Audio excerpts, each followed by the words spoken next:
The Final One Standing by William Hill on Off the Ball. Download the app and play today. 18 plus gamblingcare.ie. Yes, indeed, you're welcome along to Final One Standing. We're looking ahead to the weekend's Premier League action, and Final One Standing on Off the Ball is brought to you by William Hill. You can download the app and play today. It's for over 18s only. See gamblingcare.ie for more. In studio today we have Shane Hannon. Hello, Shane. Good afternoon, good morning, good evening. Hello. Eve Conway. Hello. Hi, how are you? Very well. And Mick McCarthy, who is still alive in the first Final One Standing of the season while hearing Christmas music in the shops. That is extraordinary, Mick. Thank you, Eoin. I'm very taken aback by your pride in this. I am proud. I've been away for the last couple of weeks. Granted, one of them has been a massive international break where this has had no figure in your life whatsoever. But you've had at least one more win. What happened last time? I had Forest, who What went did they do? 1-0 down to Leeds and then won 3-1. The Dyche Fairly effect. easily in the end, but everybody got through last week. So obviously the three people who are still in the Off the Ball League all survived, and almost everybody in the overall William Hill 500 grand one survived. Only 12 people who went for Crystal Palace, I think, were eliminated. This could be your last couple of weeks ever working for Off the Ball. I don't know these days on inflation, probably.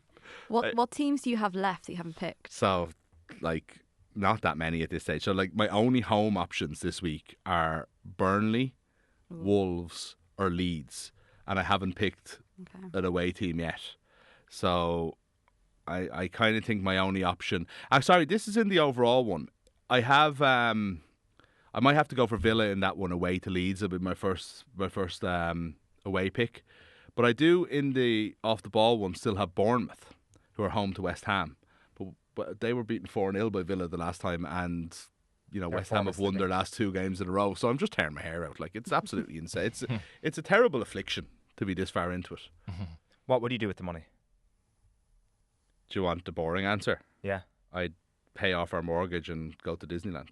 I mean, Love fair that. Yeah. Fair enough. So, not much other Start than again. Not much takes other than the greatest moment of your children's lives and your the most important debt that we all put around our necks being paid off. No pressure whatsoever. Hopefully, Aston Villa get the job done again. But look, there's 2,500 people who also want to do all that, I'm sure. Is that all there is? That's a lot of people still, though. Yeah, but you're leaning towards Villa, it sounds. I want to win the off the ball one, even though I don't get to keep the money. But I kind of feel like I'll be robbing the other two people, though, that are still in it. There's something mean about that. But I have to remember charity important. Yes. Yeah. Right, we're going to hear from Sam very shortly. He's actually on the line right now. Sam Norris of William Hill. Sam, how are you doing? I'm very well, thanks. Yeah, how are you guys? All good, all good. It's quite extraordinary that we do have somebody here in studio who's made it from week 1 to, week 12 at this stage? Yeah, week 12. I mean, in terms of that coterie of players, a very small percentage of players who are still in from the very first evening of the Premier League this year. What are the trends that you're seeing this week?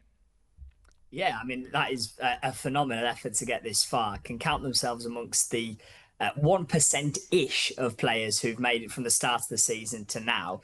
Pre-season, all of our analysts here at William Hill were saying they think it'll take 12 or 13 weeks to give away the jackpot. They're not that far off. I think it's going to go a bit longer than that for the 500k, but yeah, very much hotting up now. In that big league, the 500k league, obviously players are running out of teams that they've got to choose from. Crystal Palace account for about a third of the picks this week. Most people have got them left.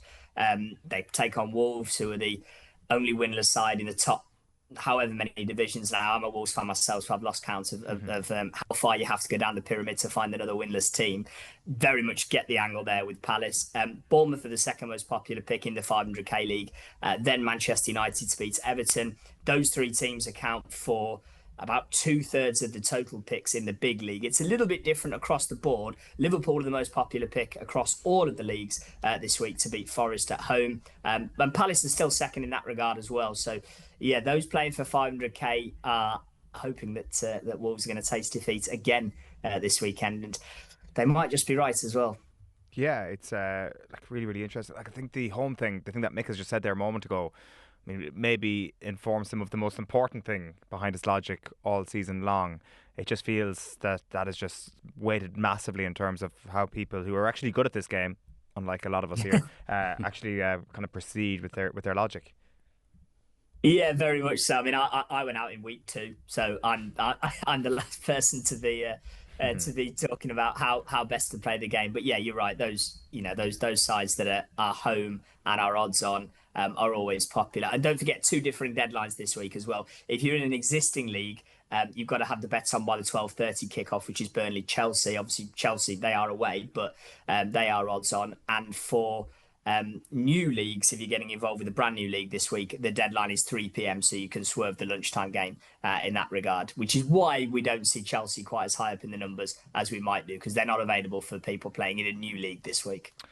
With regards to a couple of the games this weekend, I think North London Derby is the big fixture this weekend. But before we get into that, could I just ask you about the odds regarding the title race? I think ominous is the word that's most used around Manchester City at the moment. We've had the Gabriel injury during the international break. There is a possibility that they go into the game against Tottenham at the weekend only 1 point clear of Manchester City, given 2-3 weeks ago we were all saying that you can forget about the title. Arsenal have it sewn up. So what are you seeing in the market? Yeah, and our odds are kind of like that as well. They swing with sort of public opinion. They can be quite volatile because we've got Arsenal odds on at 4-6. They've got that 4 point cushion, but as you say, that could be largely eroded by the end of the weekend. And then we'll be talking about Arsenal odds against. You would have thought they haven't really drifted that much off the back of the Sunderland draw last week. Man City are second in at 9-4. Liverpool, the only other team at a single figure price at 9-1. It's 25-1 bar. The top 3 teams in the betting. And there's only Chelsea and Man United who are a double figure price. After that, you're talking triple figures and bigger. Sunderland are 100-1, and they're ahead of the rest of the league in that regard. But yeah, Arsenal odds on at the moment at 4-6. That could easily be odds against come sort of Sunday evening. In terms of specifics then, for the North London Derby at the Emirates Stadium on Sunday evening, it's a game we're going to have live here on Off the Ball at 4:30. What are you looking at with regards to Arsenal versus Spurs? Yeah, Arsenal priced up at 2-5 in the betting. Tottenham are 13-2. The draw is 17-5. Kind of, you've highlighted it. The key here is going to be the injuries for Arsenal. Gabriel would obviously be a huge miss. I think Calafiori is a doubt as well. We know that they've built everything they've done this season on a watertight backline, a very resolute defence. In fact, prior to that 2-2 draw with Sunderland, they were on a run from the start of October to that game of 8 straight wins to nil, which is pretty incredible. The win to nil is 5-4. I still think that's going to be popular this weekend, just because that's the MO for Arsenal. That's the blueprint. That's the way they've won their games. So 5-4 Arsenal win to nil again, I think will still be popular despite the injury issues that they're having. And here's a really bizarre one, which doesn't help us that much in the betting, but I've got to throw it in. 4 times in the last 5 North London derbies, Tottenham have scored an own goal. Now, the only way to bet this is in the first goal method market. It's 22-1 that the first goal of the game is an own goal. That might just be worth a little small investment. Weird that they've scored 4 own goals in the last 5 meetings with Arsenal, have Tottenham. So they've been masters of their own downfall in this fixture, really. Wow, that's very, very interesting. So Arsenal strong favourites for that one. I think we're going to be chatting in a bit more depth about Newcastle versus Manchester City here as well. I mean, not to use a cliche, but does Newcastle's poor form go out the window a small bit, given this is Saturday, 5:30 p.m? It feels like the most hostile time slot upon which to visit St James's Park, and obviously on the back of the international break. Maybe form does go out the window. So what are you thinking about this one? Well, they're 12-5 in the betting. Newcastle, Manchester City are even money. The draw chalked up at 13-5.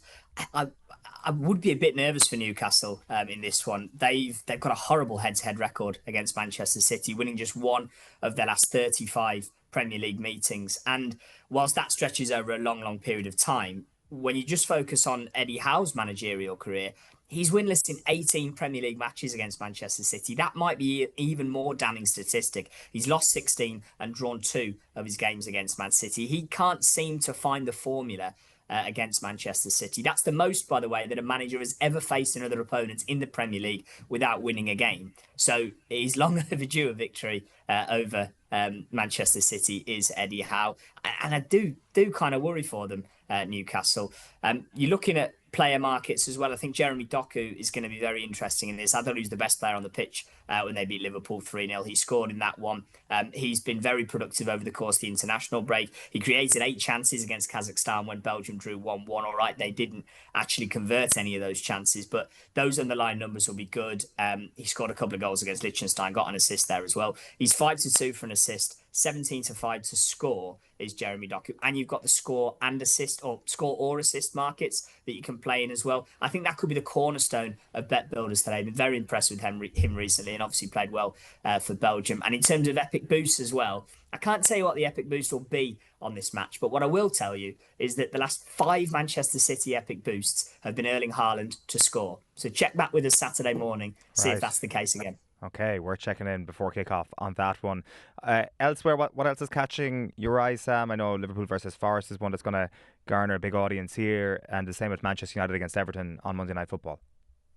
Yeah, you'd think Liverpool will kind of get things back on track a little bit. It's been a bit of a sketchy season for them. They're 2-5 to beat Forest, who are priced up at 11-2. The draw there is 18-5. And Manchester United are fancied for a home win as well. Not quite as short. They're 3-4 with the draw 11-4, and Everton priced up at 17-5. I think the one that's probably sticking out on the coupon this weekend is Sunderland. They're 13-5 to go to Fulham and get a win. It's not been a great season for Fulham. Obviously, Sunderland enjoying a tremendous time of things at the moment. So they stand out a bit at 13-5. They're away from home, but big priced underdogs, given that, well, they're absolutely flying at the moment. Obviously, took a point off Arsenal when we last saw them. Scored against Arsenal, which hardly anybody has been able to do. So, yeah, I think Sunderland stand out a bit at 13-5 if you're after maybe a touch of value this weekend. Okay, really interesting weekend in store. Mick will lock in his pick before we wrap up, and hopefully we'll be looking for your advice this time next week, Sam, as Mick goes into week 13. Thank you very much. Enjoy the football. Good stuff. Yeah, best of luck to Mick as well. Fingers crossed. Cheers. That's Sam Norris there on the line from William Hill. Let's have a look at some of these fixtures in a bit more depth then. Pep Guardiola in his press conference today is saying that the real season starts now. The fixtures pile up. Things get really, really interesting. I know we're in this kind of state of mind where we're like, God, a break from international football. We just want the Troy Parrott thing to just kind of last forever. But really, this is where we lean in and where football becomes unbelievably enjoyable over the next month and a half as the fixtures pile up. So let's start with that North London derby. Eve, last time I was on Final One Standing with you, I was questioning your negativity around Thomas Frank and Tottenham Hotspur, and I was saying they've scored so many goals, you're looking good in the Premier League. The very next day, they had the lowest XG any team has ever put up. They got hammered at home to Chelsea. There were boos around the Tottenham Hotspur Stadium. So gaze into the crystal ball here, Eve, and tell us what's going to happen on Sunday. Well, we're going to lose, but that's not... Tottenham are going to lose as well. Just in case anyone thought you were an Arsenal fan. No. Off the bat. Listen, it's almost like this fixture is an aberration because Tottenham haven't won at the Emirates since 2010. And they don't tend to win against Arsenal much, unfortunately. I think 2022 under Conte was the last win, kind of that May fixture. Them. Yeah, that when Rob Holding was sent off that game. What I will say about...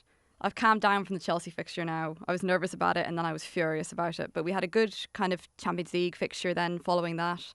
As we had Keith Tracy on the breakfast show this morning, and he couldn't get his head around the negativity from Spurs fans who were saying they're 2 points off third. But as somebody rightly pointed out, we're also 2 points off 12th. So it's still all very tightly congested together on the table, and with fixtures coming like thick and fast in the festive period. Tomorrow, I think it's more a case of try really hard not to lose, which Thomas Frank should hopefully be good at. You'll see Palhinha and Bentancur again, I'd say, in that kind of midfield role. And then there's going to be 6 or 7 defenders on that pitch, or defensive-minded players on that pitch. Do we have any concerns with regards to Arsenal's defence in general at the moment? Like, are we just automatically saying that this is one of those things where they've signed really well in the summertime in this department in terms of Nketiah and Mosquera coming into the club, and Gabriel's injury is not going to be overly effective? Because if you look at your Excel spreadsheet, their attributes are very close to Gabriel's.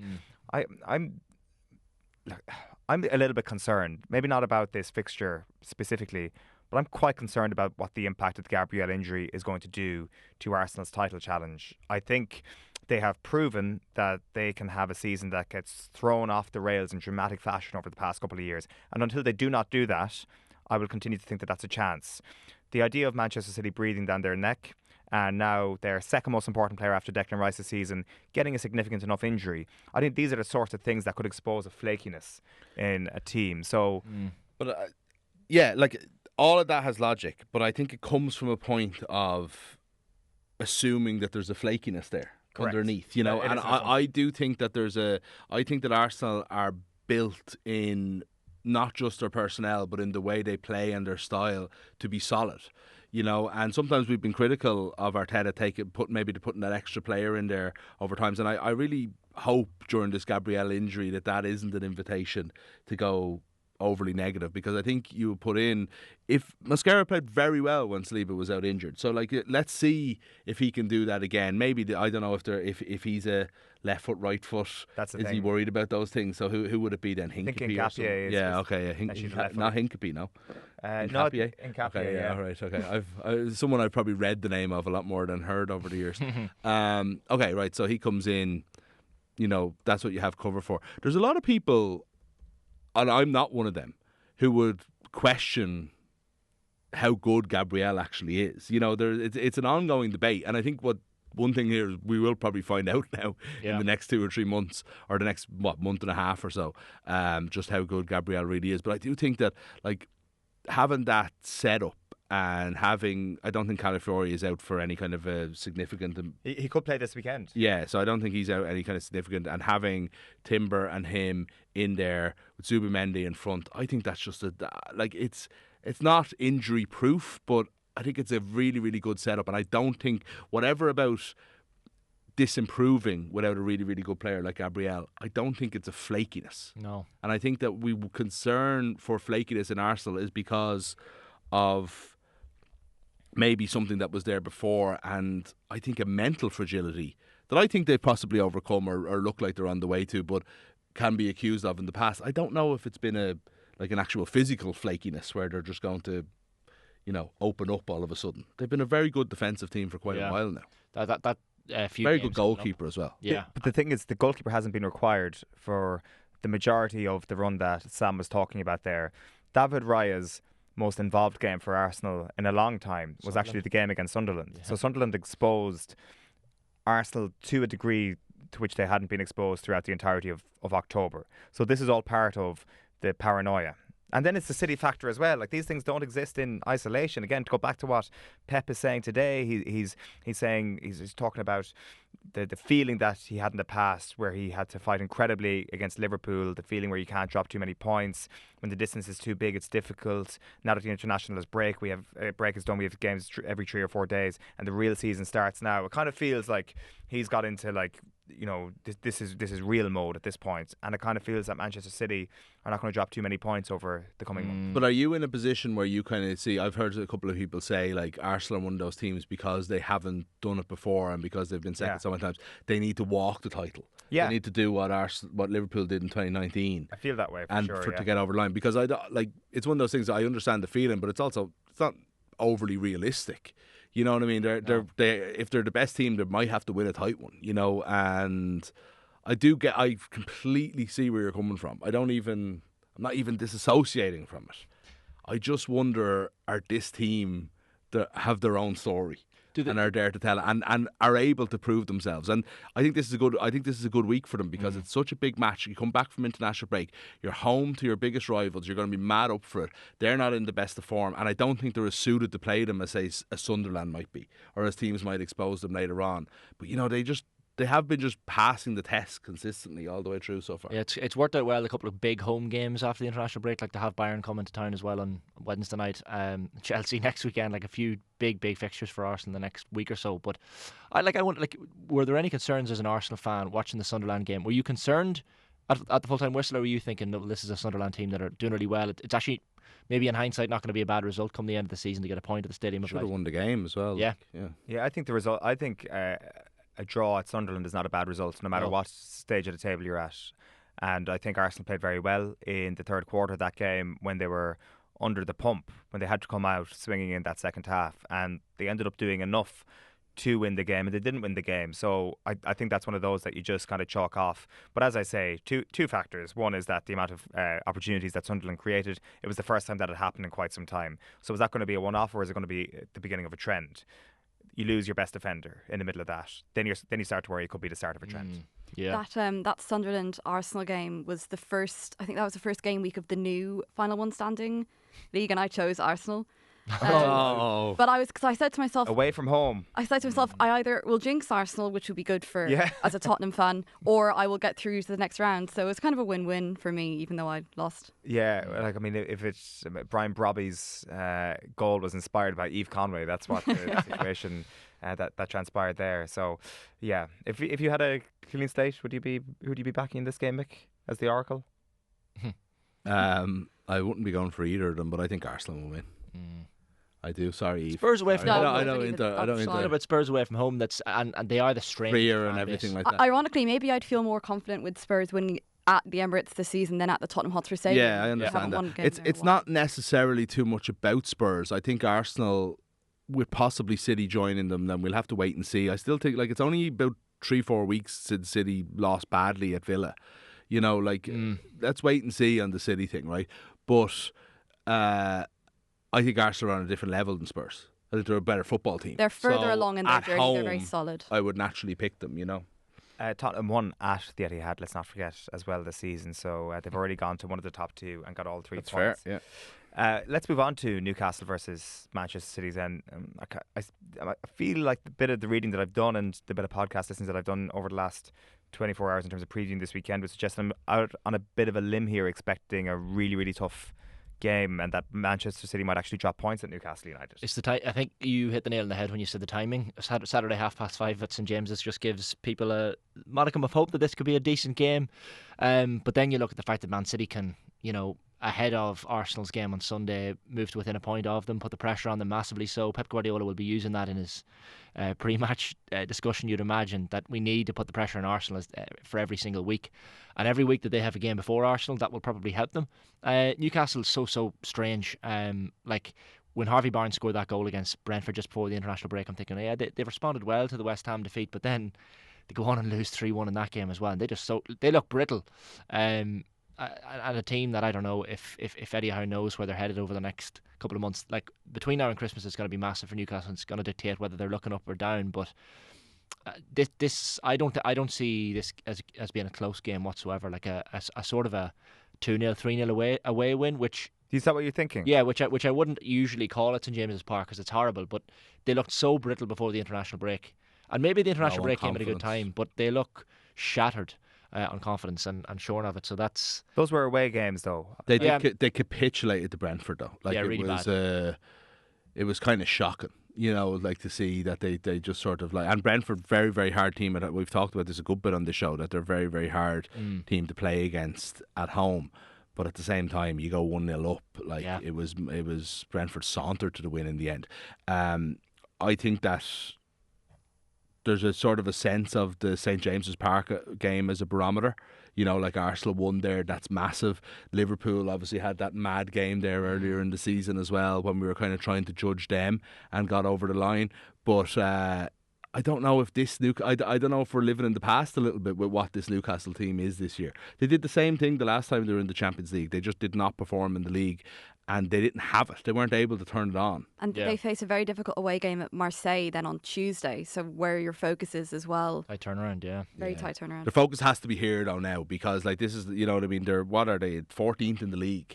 I can't imagine, they've done okay in the Champions League. It's easy to qualify from the Champions League. I think they have to be looking towards their domestic form, but I just don't know if they're able to. You know what I mean? They're not a squad that seems to be set up for fighting on two fronts. Yeah, and Dan Byrne got sent off in that Brentford game, so he's suspended as well. Like when you're coming up against Erling Haaland, you don't want any of your first choice defenders to be out of these games. So I'd fear for them, which is a strange thing to say at St James's Park, but I do fear for Newcastle. What do you need to see from Manchester City to be more convinced of them? Because you're a run, because their performances that I have seen them in, like obviously the last day against Liverpool, have been good enough, but they haven't been consistent. Again, I was very wary of that Villa game. And again, we're talking about Newcastle being a barometer. Villa Park's an insanely hard place to go and get anything from for any team, right? So it's not even that they lost, but even just watching it as a fan of the opposition, there was a feeling that we might have enough here. You know, like early enough on in the game, and you know there was chances on both sides and so on. But City didn't break them down, and Haaland had one chance in that game. And that was their only real chance of scoring. And you're like, even though they dominated possession and did all the old things that City used to do, there was no real bite to it. So, you know, I just need to see like that almost not happening again when they go to these tougher grounds. And Newcastle you know, it would definitely convince me. It would definitely put me on the path to convincing, I suppose, if they went and sort of did a very, very different performance than the one they had at Villa Park. At these tough away grounds of these kind of like second tier teams. Which I probably haven't seen so far. They just annihilated Liverpool. I think they did, but we have to take Liverpool's current crisis into account. Yeah, in that now they did, but that's super impressive. Of course it is. But again, it's winning the league isn't like what you can do on one-off games. And look, there might have been a situation there where Jeremy Doku just has a bit of an all-timer that day. I know he's in brilliant form and he's probably going to be on the team of the year at the end of the season. But even at the end of the year, you'll probably look back on that Liverpool game and still earmark it as the high point in Doku's season. He was good in the international break as well, so wouldn't be particularly surprised to see him. Liverpool have also lost 4 of their last 5 league games, or more than that probably. And take the Doku thing for example. He's up against Conor Bradley and Konate and maybe a Gravenberch coming back to help, and like you can kind of tell there was maybe something of a few shambolic moments from Konate. Say 1-1, certainly the Doku goal from the edge of the box. Was Gravenberch doing enough in terms of protecting him? Was Bradley hung out to dry? All those things to one side, the quality of those 3 players, like you're not going to have a whole pile of higher caliber players on the right hand side of any defence that he's going to come up against, and still he managed to hit those heights. Like, I mean, what new thing can we say about Haaland this season? Like, there's nothing left to say, and I think they've even made him more central this season. And you have the likes of Nico O'Reilly and Nico Gonzalez actually growing into the year, and then you throw in the new signings of Cherky and Reinders, and they're probably going to hit a higher height as the season goes on as well. So the other way of looking at it is though that they have a kid playing left back who might. He's class. Absolutely, but I don't think it's his most natural position, and you know it's something that could go against them, and possibly they'll win nothing with kids. They're both their fullback positions are questions, and those questions could be answered. I just have this sense of inevitability about Man City. I think is gone since last season. I just don't know if we have that anymore. I think once you lose that in sport. Look at the Dubs. Like the Dubs won in All Ireland after the 6 in a row, but they were never the same again. There was never this guarantee that like it's inevitable Dublin will do this again. It just it goes away. Who's winning the Premier League? Arsenal. City. Arsenal. Oh, gotta even that up and say City at this point. Yeah, I'd feel like you think it's City. I'm worried for Arsenal.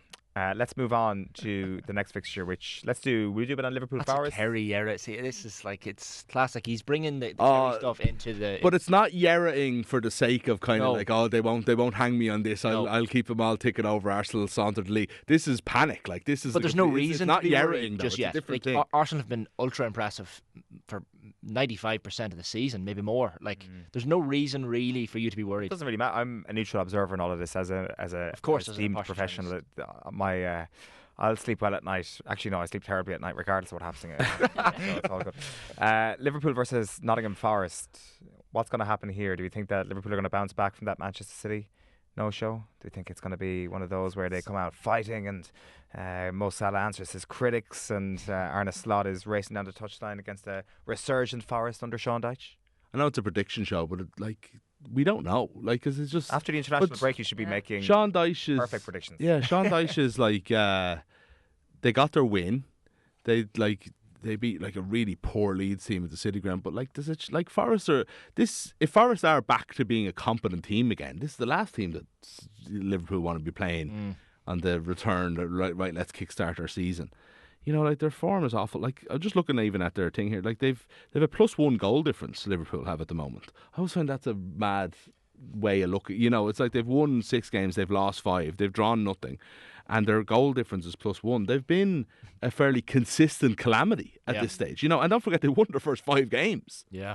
You know, they're now without Wirtz and Conor Bradley. Actually, now both confirmed out for this. Out. Yeah. Well, not that that's going to make a huge difference. He doesn't really be in. Yeah, but the only thing is, I mean, players come back.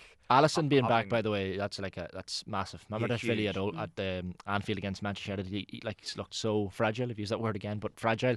And Alisson being in that team changes things. I did wonder if Wirtz and his form for Germany might actually give him something that could transfer at Liverpool. So I think Liverpool just need everybody on the pitch and need everybody available at this point. But I'm not ready to say that Liverpool are going to have like a Manchester City season like last year. They'll go on a run. I'd be very, very surprised if they don't get into Champions League. Like, but it's not going to. You could just don't know when it'll start. Yeah, and I know we've spoken about it quite a lot, but even seeing Andy Robertson talk about Diogo Jota during the week, just it's kind of like we're constantly reminded of it, and we constantly mention it. Usually in the last 2 minutes of a piece of why are Liverpool so bad this season. But I think that's probably a reminder of just how acute the feeling is amongst the players. Like, I think that probably goes for a lot of the Portuguese players in the Premier League. Full stop. It would also explain a rapid start to the season. That's tapered off when the emotion and the like has leveled off, and then the reality is kind of setting in, But You also talked about Eddie Howe and his struggles against Man City, but like Sean Dyche just strikes me as that kind of manager, and he does have a good record against some of the big teams as well. And I know he's fresh into this Forest gig, but Forest took 4 points off Liverpool last season. One at Anfield, when nobody was, Exactly.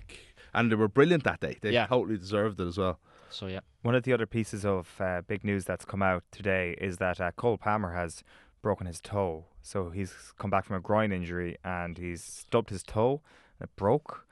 So he's going to be missing for the Burnley away game tomorrow. I think in the same bracket as Liverpool, that just wouldn't trust them to put together a title challenge over the course of the seain. But they are only 6 points off the top of the table. Palmer is like... He stubbed it on a door, apparently. You could be out for so long sometimes that, like...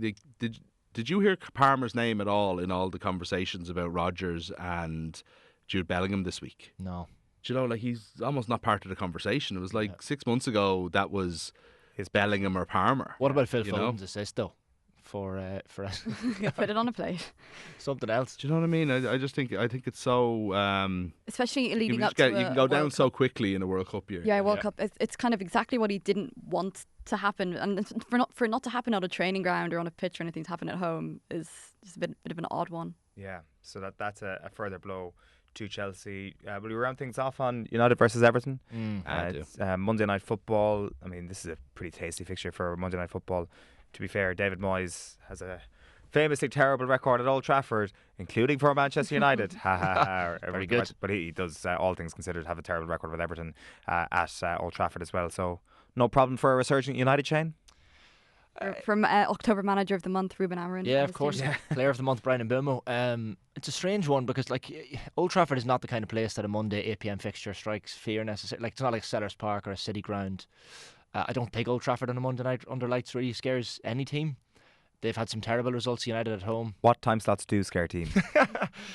Yeah, good question. I don't think any time half slots 12 United scares Liverpool. Yeah, true. Yeah.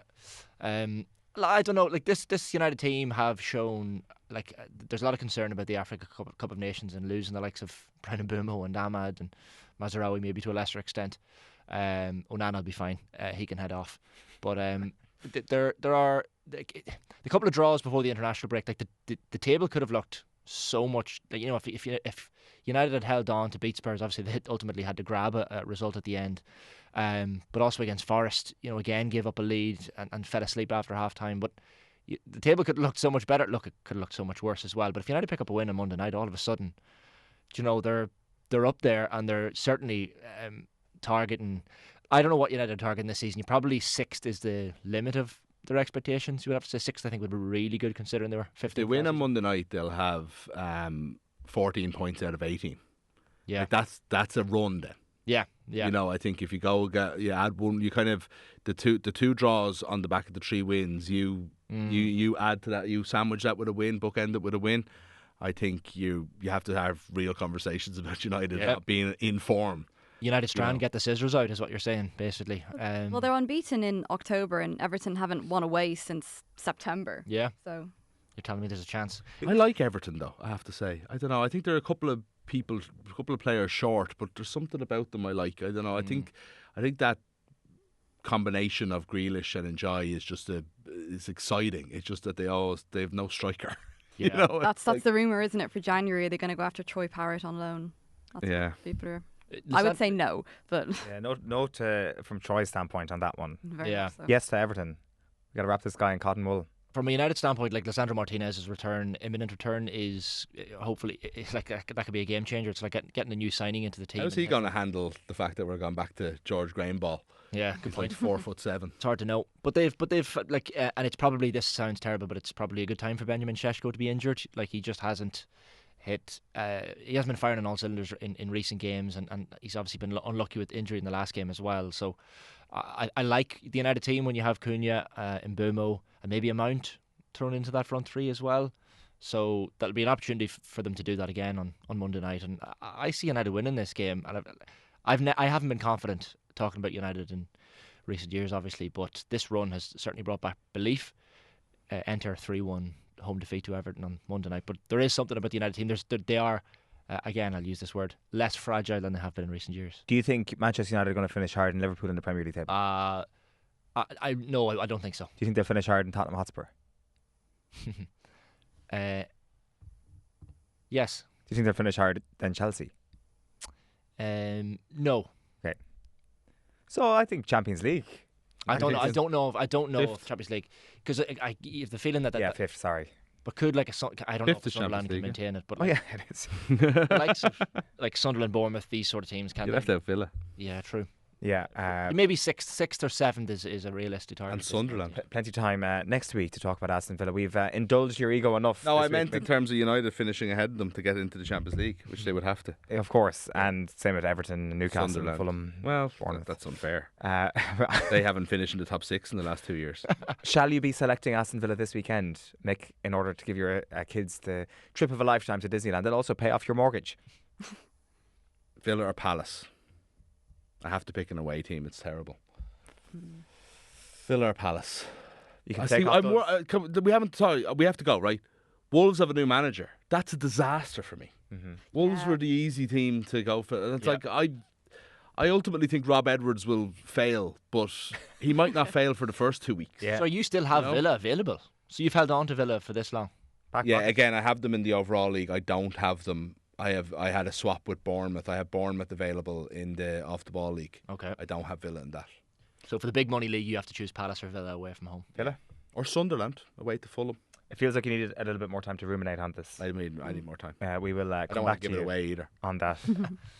Mick McCarthy, Eve Conway, Shane Hannon, thank you very much for your company. Folks, enjoy the weekend. That has been Final One Standing, and it's been brought to you by William Hill. You can download the app and play today. Over 18s only. See gamblingcare.ie for more. Chat to you next week.